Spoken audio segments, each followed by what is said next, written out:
السلام علیکم ورحمۃ اللہ وبرکاتہ۔ جنت خدا کے انعام کی جگہ ہے، یہاں ہر جگہ اس کا فضل ہے۔ اور میرے سارے پیارے سننے والوں کو اور اللہ تعالیٰ سبھی مسلمانوں کے لیے بہت ساری دعا کہ جنت الفردوس کا حقدار سارا مسلمان انسان بنے اور اللہ سب سے راضی ہو جائے، اور اللہ ہمیں شرک سے بچائے اور ہر اس برائی سے بچائے جو اللہ تعالیٰ ہم سے ناراض ہو، جس برائی سے۔ تو پیارے بہن بھائیوں، تو شروع کرتی ہوں میں۔ یہ جنت خدا کے انعام کی جگہ ہے، یہاں ہر جگہ اس کا فضل ہے، اور ابھی تو اس فضل کا آغاز ہے۔ یہ جنت خدا کی بنائی ہوئی جگہ ہے، یہ خدا کی بے پناہ طاقت کا اظہار ہے۔ تم جانتی ہو ہم اس وقت کتنی دور جا رہے ہیں؟ نہیں تو پچھلی دنیا کی تیز رفتار ٹرین سواری یعنی راکٹ میں بھی یہ سفر لاکھوں میں ہوتا، لاکھوں برس میں طے ہوتا، لیکن ہم یہ سفر تھوڑی ہی دیر میں پورا کر لیں گے، اور اس وقت ہمیں محسوس بھی نہیں ہو رہا کہ ہم حرکت کر رہے ہیں۔ واقعی اسرا نے ارد گرد دیکھتے ہوئے کہا، مجھے تو ہر طرف خاموشی محسوس ہوتی ہے، لگ ہی نہیں رہا کہ ہم حرکت کر رہے ہیں، لیکن اب ہمارا سفر ختم ہو رہا ہے۔ وقار نے ایک روشنی کو دیکھتے ہوئے کہا جو مسلسل بڑھتی ہوئی جا رہی تھی، کیونکہ وہ اس کے قریب پہنچ رہے تھے۔ وقار نے روشنی کی سمت دیکھتے ہوئے کہا، یہ تمہاری بہو کا گھر ہے۔ عبداللہ نائمہ کے محل میں اپنے والدین کا انتظار کر رہا تھا، جو کسی وقت بھی یہاں پہنچنے والے تھے۔ نائمہ بہت اہتمام سے تیار ہوئی تھی، یہاں چہرے پر کسی سرخی پاؤڈر کی ضرورت تو کسی جنتی خاتون کو نہیں پڑتی تھی کہ خدا نے ان کے حسن عمل ہی کو ان کا حسن بنا دیا تھا، لیکن لباس اور زیورات کے انتخاب شخصیت کے تاثر کو اعلیٰ سے اعلیٰ کر ہی دیتا ہے۔ یہی اس وقت نائمہ کے معاملے میں ہوا تھا۔ عبداللہ اسے دیکھتے ہوئے بولا، اللہ کا شکر ہے کہ تم میری بیوی ہو اور اتنی خوبصورت ہو۔ نہیں عبداللہ، شکر تو مجھے ادا کرنا چاہیے کہ آپ میرے شوہر ہیں۔ اللہ تعالیٰ نے آپ کو اتنا بلند مقام دیا ہے کہ میں سوچ بھی نہیں سکتی تھی۔ ماضی کی تکلیفیں، دکھ اور غم تو ہمیشہ کے لیے ختم ہو گئے، اب تو صرف ہمیشہ رہنے والا سکون، چین اور سرور بچا ہے۔ کتنے خوش نصیب ہیں نا ہم لوگ۔ ہاں، ہم واقعی خوش نصیب ہیں کہ اللہ رب العزت نے ہمیں یہ مقام دیا ہے۔ عبداللہ کے لہجے میں محبت کٹ کٹ کر بھری ہوئی تھی۔ بے شک نائمہ نے دل سے اس کی تائید کی۔ پھر اس نے ایک دوسرا موضوع چھیڑتے ہوئے کہا، میں سوچ رہی تھی کہ ہم اپنے بچوں کو بھی آج بلا لیتے، بابا اور امی ان سے بھی مل لیتے، ان کو کسی اور موقع پر ملوا دیں گے۔ آج ان کو اپنی بہو سے ملنے دو، ابھی تو جنت کی ابتدائی دن ہے، ابھی یہی ہوتا رہے گا، لوگ ایک دوسرے سے ملتے رہیں گے اور تعارف حاصل کرتے رہیں گے۔ یہ دونوں اسی گفتگو میں تھے کہ ایک خادم نے قریب آ کر نائمہ سے کہا، میری مالکین آقا عبداللہ کے والد گرامی وقار صاحب اور ان کی اہلیہ اسرا صاحبہ آپ سے ملنے کے لیے تشریف لائی ہیں۔ خادم کی اطلاع پر عبداللہ اور نائمہ ان کے استقبال کے لیے کھڑے ہو گئے۔ نائمہ نے عبداللہ سے کہا، آپ آگے بڑھ کر استقبال کیجیے، مجھے کچھ شرم آ رہی ہے۔ عبداللہ اس کی بات پر ہنستا ہوا آگے بڑھ گیا، نائمہ اس کے پیچھے پیچھے آہستگی سے چلنے لگی۔ تھوڑی ہی دیر میں خادم کے ہمراہ عبداللہ کے والد اور والدہ محل کے اس حصے میں داخل ہوئے جہاں وہ لوگ موجود تھے۔ انہوں نے اندر آتا دیکھ کر عبداللہ بے اختیار آگے بڑھا، یعنی ان دونوں کو۔ نائمہ کچھ جھجکتی شرماتی پیچھے کھڑی رہ گئی۔ اس نے پچھلی زندگی میں اپنے ساس سسر کو نہیں دیکھا تھا۔ عبداللہ نے اسے بتایا تھا کہ اس کے بچپن ہی میں ان کا انتقال ہو چکا تھا۔ عبداللہ آگے بڑھ کر اپنے والد وقار کے گلے لگ گیا۔ باپ بیٹا دونوں دیر تک ایک دوسرے سے لپٹے رہے۔ وقار سے مل کر عبداللہ نے اپنی ماں اسرا کو دیکھا اور اس کے قدموں میں بیٹھ کر ان کے ہاتھوں کو بوسہ دیا۔ وہ کھڑا ہونے لگا تو اسرا نے اس کے سر کو چومتے ہوئے کہا، میں نے اپنے بیٹے کو بہت چھوٹا دیکھا تھا، مگر اب اللہ نے مجھے میرے بیٹے کو ویسا ہی جوان دکھا دیا جیسے ہر ماں کی خواہش ہوتی ہے۔ عبداللہ، تمہیں جب دیکھتی ہوں دل رب کریم کے عنایت کے احساس سے سرشار ہو جاتا ہے، سبحان اللہ۔ اس کی بات پوری ہوئی تو وقار نے پیچھے کھڑی نائمہ کو دیکھ کر کہا، تو یہ ہے وہ پری چہرہ جس نے میرے بیٹے کے دل کو چرایا تھا۔ وقار کی بات پر نائمہ مسکراتے شرماتے ہوئے ان دونوں کی سمت بڑھی۔ اسرا نے آگے بڑھ کر اسے گلے لگایا اور بے اختیار ماشاءاللہ کہا، تم کتنی خوبصورت ہو نائمہ، اللہ نے تمہاری شکل میں میرے بیٹے کو کتنا خوبصورت جیون ساتھی دیا ہے۔ امی حضور، یہ پچھلی دنیا کی اس کی وہ سیرت ہے جو آج اس کی صورت بن کر ظاہر ہوئی ہے۔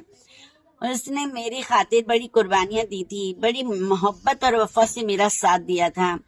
اسرا نے اسے خود سے الگ کرتے ہوئے اس کی شکل کو غور سے دیکھتے ہوئے کہا، بے شک نائمہ، تمہاری خوبصورت شکل تمہاری اس بے مثال سیرت کی آئینہ دار ہے جو پچھلی زندگی میں تم نے اختیار کی تھی۔ عبداللہ نے اپنی ماں کی معلومات میں اضافہ کرتے ہوئے کہا، امی یہ پچھلی زندگی میں بھی بہت خوبصورت تھی۔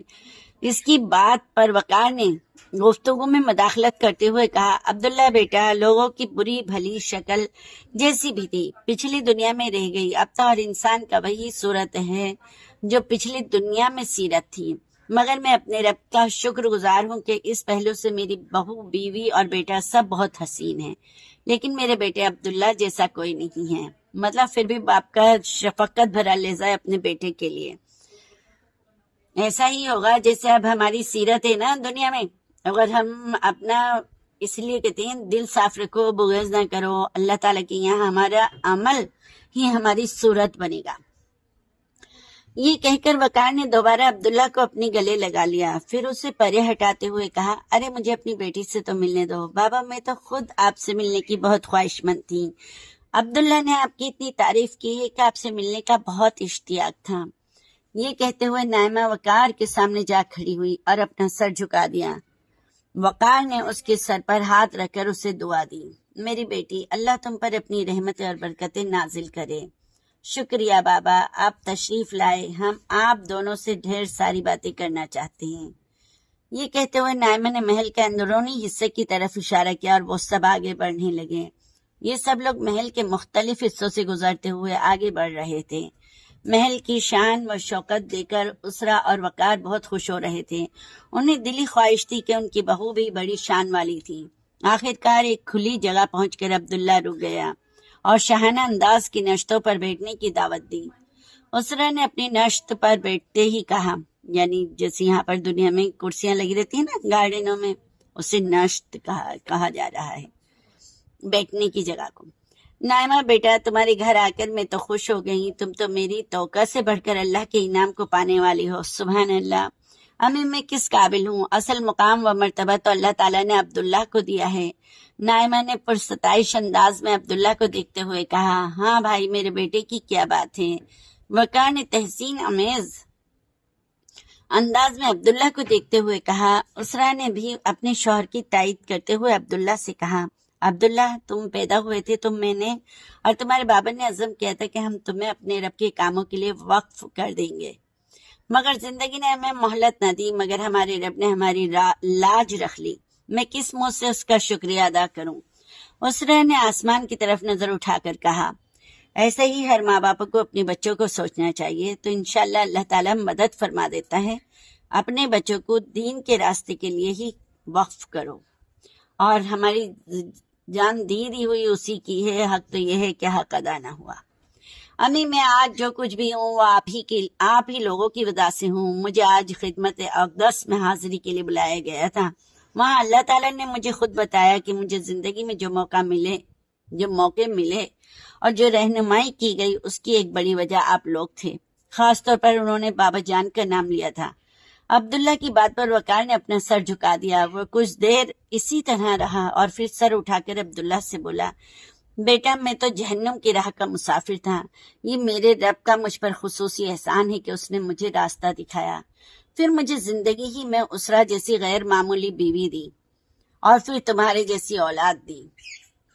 الحمدللہ بابا جان، میں یہی چاہتا ہوں کہ آپ مجھے اپنے بارے میں بتائیں، آپ نے ایسا کیا کیا تھا کہ آپ اللہ تعالیٰ سے اتنے قریب ہو گئے تھے؟ عبداللہ کی بات پر نائمہ نے بھی اسرا سے پوچھا، امی، میں بھی جاننا چاہتی ہوں کہ آپ کی بابا جان سے شادی کیسے ہوئی تھی؟ آپ کی شادی آپ کے والدین نے کی تھی یا پسند کی شادی تھی؟ اس کی بات پر وقار ہنستے ہوئے بولے، تمہیں یہ جان کر حیرت ہوگی کہ تمہاری ماں نے مجھ سے زبردستی شادی کی تھی۔ یہ سن کر نائمہ کا منہ کھلا کا کھلا رہ گیا۔ وہ حیرت سے بولی، زبردستی شادی؟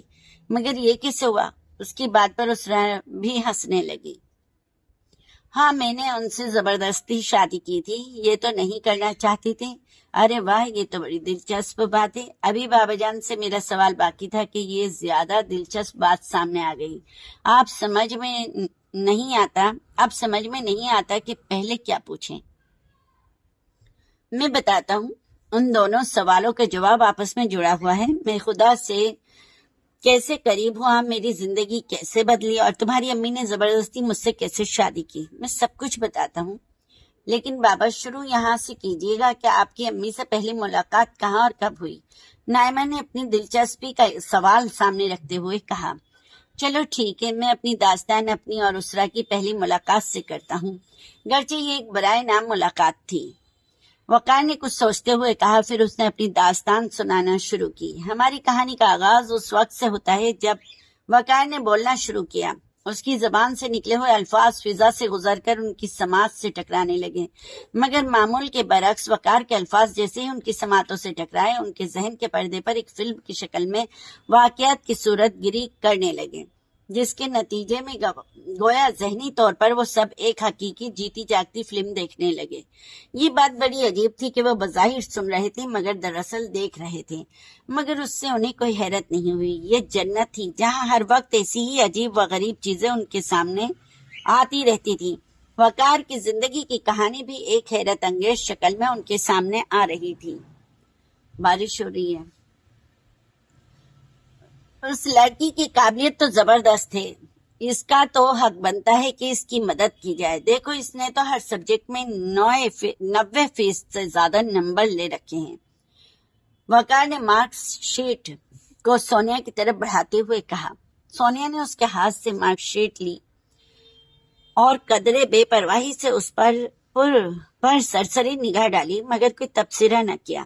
وقار سونیا کو اچھی طرح جانتا تھا، اسے دوسروں کے اعتراف کی عادت نہیں تھی، وہ ہر چیز کو اپنی ذات کے زاویے سے دیکھنے کی عادی تھی، اس لیے اس نے ایک دوسرے پہلو سے اپنی بات کو دہرایا۔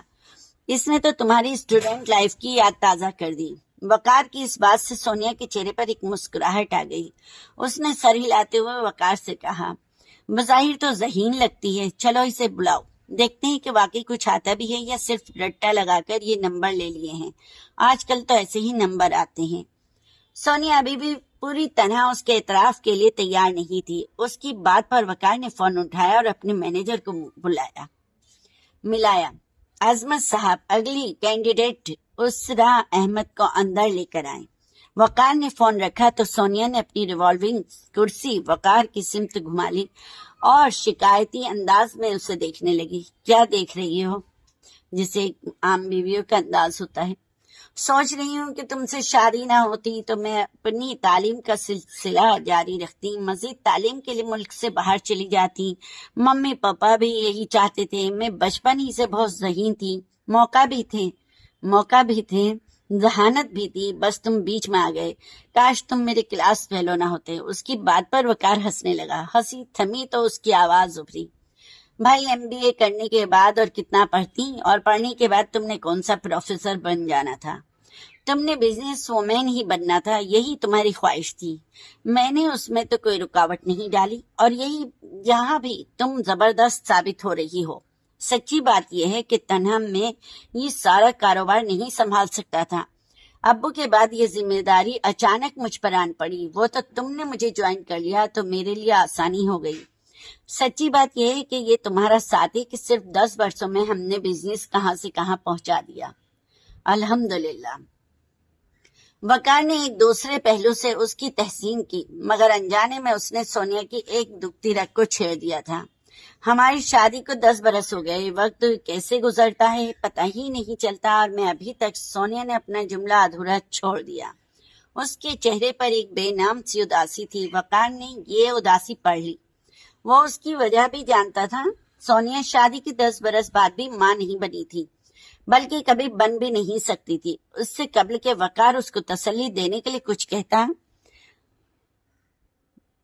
کہتا دروازے پر دستک ہوئی اور آفس مینیجر عظمت صاحب اندر داخل ہوئے۔ ان کے پیچھے اسرا تھی، جس کا تذکرہ تھوڑی دیر قبل یہ دونوں کر رہے تھے۔ عظمت صاحب نے ایک کرسی پر بیٹھتے ہوئے اس کا تعارف کرایا۔ سر، یہ اسرا احمد ہے۔ اسرا دھیرے سے چلتے ہوئے اندر داخل ہوئی تو اس نے دیکھا کہ اس کے سامنے ایک وسیع و عریض کمرہ تھا، جس میں چلتے تیز ایسی نے گرمیوں کے موسم میں یک بستہ ماحول پیدا کر رکھا تھا۔ کمرے کے وسط میں ایک بڑی سی میز رکھی ہوئی تھی، اس کے عقب میں دیوار پر کھڑکیاں تھیں جن پر پردے پڑے ہوئے تھے۔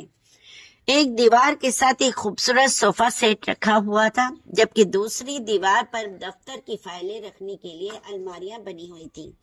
فرنیچر بہت نفیس، خوبصورت اور کمرے کے مالک کے اعلیٰ ذوق کا گواہ تھا، جبکہ دبیز قالین سے اٹھتی ہوئی مہک یہ بتا رہی تھی کہ اسے حال ہی میں بچھایا گیا تھا۔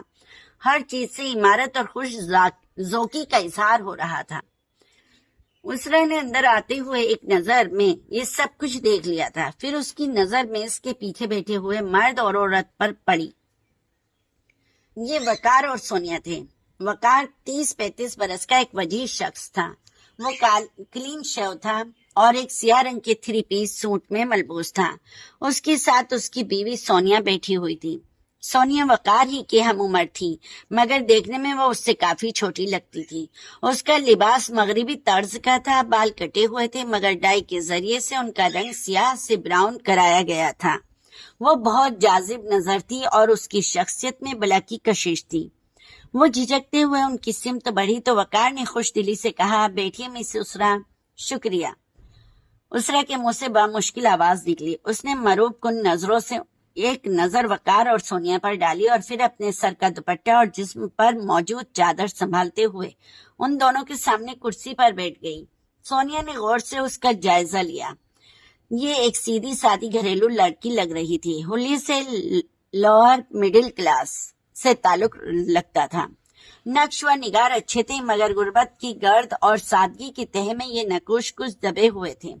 ان کے ہاں اسی پس منظر کے اسٹوڈنٹ ہی آیا کرتے تھے۔ یہ وقار کا آئیڈیا تھا کہ انہیں غریب اور ذہین طلبہ و طالبات کی اعلیٰ تعلیم کے حصول میں مدد کرنی چاہیے۔ سونیا کو گرچہ اس بات میں زیادہ دلچسپی نہیں تھی، مگر وقار کا یہ اصرار تھا کہ یہ کام ہونا چاہیے۔ وقار ایک درد مند شخص تھا جو ضرورت مندوں کی مدد کی کوشش کیا کرتا تھا۔ اس کے نزدیک کسی غریب گھرانے کی مدد کا یہ بہترین طریقہ تھا کہ ان کے کسی بچے کی اعلیٰ تعلیم حاصل کرنے میں مدد کی جائے تاکہ وہ اپنے پورے گھرانے کا بوجھ اٹھا سکے۔ چنانچہ اس نے یہ سلسلہ شروع کر دیا۔ پچھلے کئی برس سے وہ انٹرمیڈیٹ کرنے والے ایسے طلبہ و طلبات کو اسکالرشپ دیتے تھے جو قابل ہوتے تھے مگر اپنے گھریلو پس منظر کی بنا پر اعلیٰ تعلیم خود نہیں حاصل کر سکتے تھے۔ رہ جاتے ہیں ایسے بچے بھی۔ اللہ تعالیٰ سب کو علم دین پڑھنے اور علم حاصل کرنے کی توفیق عطا فرمائے۔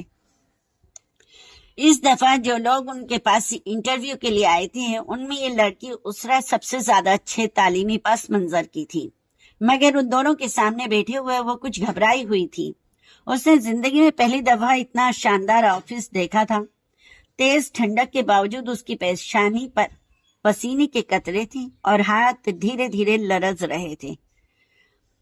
ہوتا ہے غریبی ایسی ہی چیز ہوتی ہے جو کانفیڈنس ڈھیلا کر دیتی ہے بندوں کا۔